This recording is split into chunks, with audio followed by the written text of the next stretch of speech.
Hey peeps, welcome to the Crafty Witch UK. My name's Arietta and today we will be reviewing all of my creations from week 1 of Shout's Great Create. So, day 2 for me, I thought stick to what you know, and I diamond painted this little coaster that I made by cutting up an existing diamond painting that had many squares on it. I'll input a little picture in here so you can see what it looked like beforehand. A couple of the squares happen to have blue hearts, so absolutely perfect for this event, and I was able to complete that, back it with some cork and seal it with some Mod Podge, and then it was ready to go.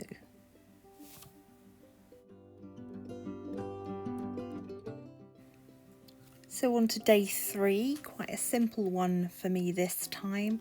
I chose to do some mindful colouring. I wasn't feeling too great, so just something simple, but still including that blue heart and keeping the colours of the bear really neutral so that the blue heart really stood out.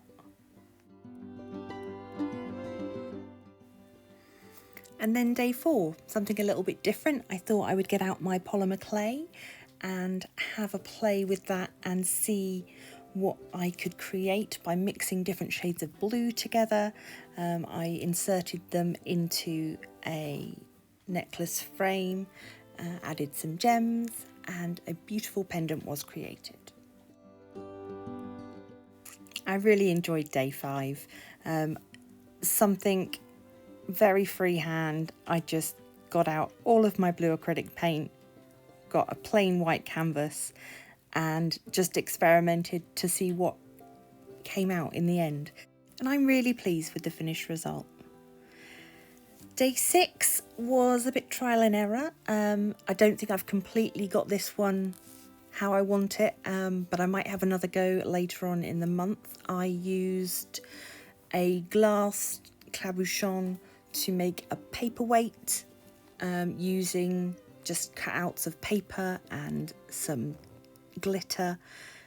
I'm pleased with it, but I know it could be better.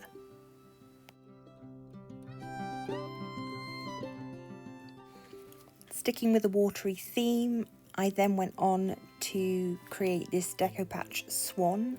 I've had the kit for quite a little while now, so I thought this was a nice opportunity for me to get it out and give it a go.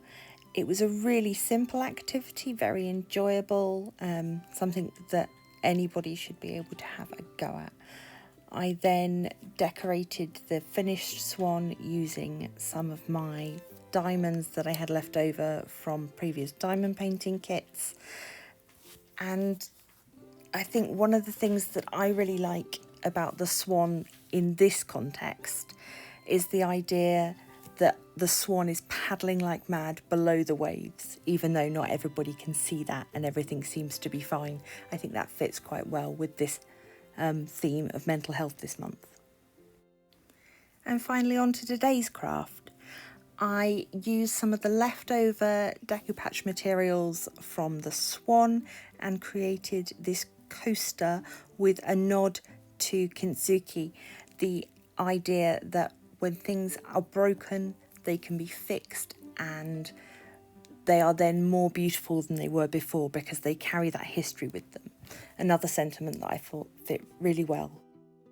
And so as I go into the second week of this project, please do let me know in the comments if you've got any suggestions for things that you'd like me to make this month. Again, the link for this charity fundraiser will be in the description. Please do check them out. They are a really worthy cause. So that's all from me for this week. Until next time, stay crafty.